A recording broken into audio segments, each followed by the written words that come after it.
to DRESScapade. I'm your host, Lisa Graystone, on this Dress Escapade. Today, I'm going to walk you through Container 2 of the 55,000 dress collection. In episode 2 of DRESScapade, I talked about where I met Paul Brockman in 2014, and the contents of Container 2 were housed in his warehouse in Gardena, California. With the help of Paul's daughter Louise, we've been able to do 2 pulls from the current container, which is a 40-foot long by 8-foot wide by 8-foot tall railroad car that's currently housed in Los Angeles. Due to the constraints of COVID-19 and to safety issues, we weren't able to unpack the container the way we did last time, so I've had to be creative and persistent and put in the extra work to curate this on my own in my studio space, piece by piece.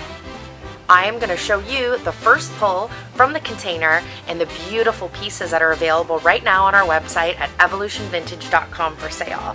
There's much more to come from this container as we unearth the jewels piece by piece, but today I'm going to show you pull number 1 that I did in September. During my 4-hour drive to Los Angeles, I remembered the day that I met Paul Brockman standing among the 22,000 garments he had hung up in his space in Gardena, California. Oh, I could not wait to get to the container and open it and see what was inside of our first pull. I had no idea how Paul put these items away, what was at the front of the container, what was at the back, so I was excited to unearth some of the gems I'd left behind last time. Flash forward to September 2020, and after my 4-hour journey to Los Angeles, here I am. I couldn't wait to get inside of this container. Paul's friend helped Louise and I open the container since it's stored on his lot.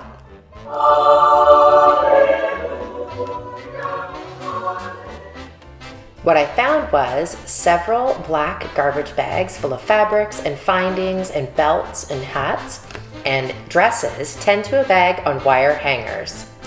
What's wire hangers doing in this closet? In a future episode of DRESScapade, we're going to discuss how to properly store your vintage and try to avoid the use of wire hangers wherever possible. I was in full Mummy Dearest mode about these wire hangers, so I had to delicately remove each bundle of dresses to prevent snagging or catching of the fabric or any kind of destruction. Whew, look at those hands. It was a long morning loading the back of my SUV, but I was ready to depart for my 4-hour journey back to the coast to take these fashion treasures to my studio space and start my favorite part of the process, sorting and curating. What goes in must come out. All of the fashion treasures we unearthed from the first pull came out of my car and onto my racks and stacked bag by bag in preparation for sorting, cleaning, repair, and to be able to take these pieces and shoot them for the website so they're available for sale at evolutionvintage.com.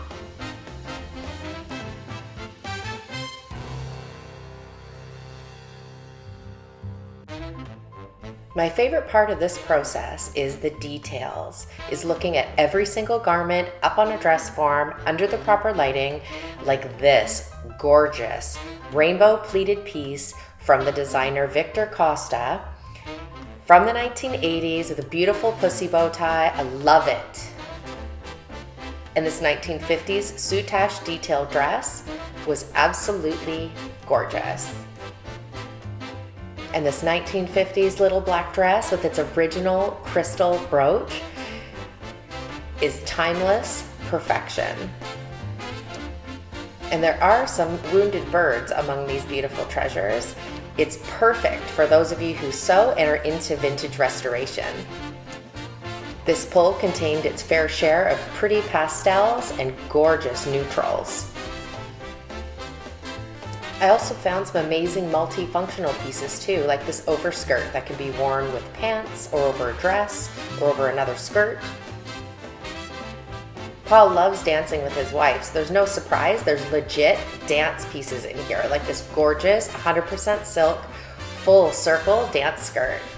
I love a colorful, bold print, and there was no shortage of those in this pull.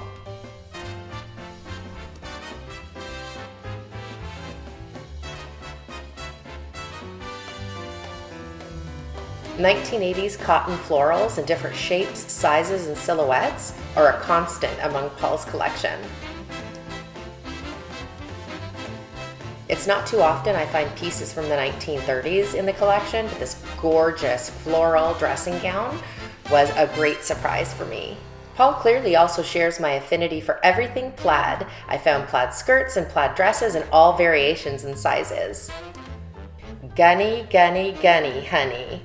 I'm of the personal belief that Paul Brockman has the largest collection of gunny sack dresses on the face of the planet. I found every kind of variation of gunny sacks, mostly from the 80s. Jessica McClintock pieces, obviously, who was the designer behind Gunny Sack, but she also had her own label. It is a Gunny Sack fabric buffet here. We have strapless florals and strapless metallic pieces and gowns and all kinds of fun Gunny Sack evening wear in all shapes and sizes.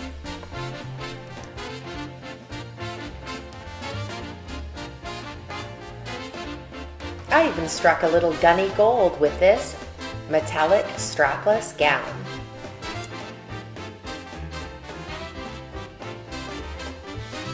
Many 1950s gowns were also unearthed in this pull, like this baby pink Swiss dot number.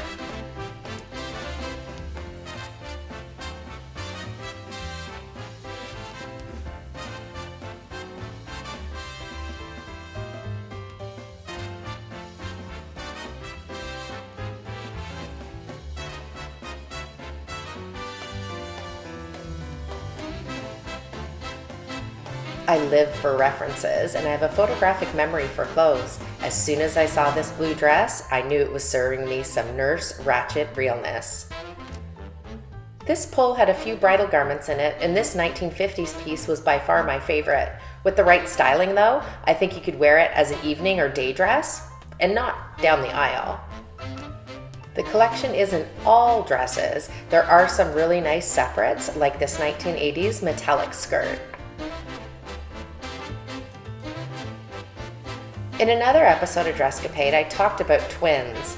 Paul Brockman did collect his fair share of twins, and I knew as soon as I saw this print that I had sold this dress 2 times over.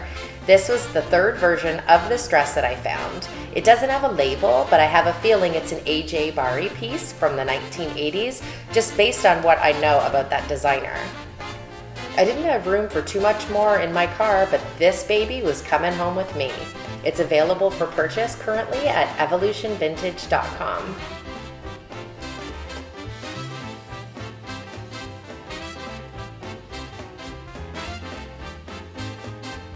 And there you have it, some of the highlights of my first pull from container number 2.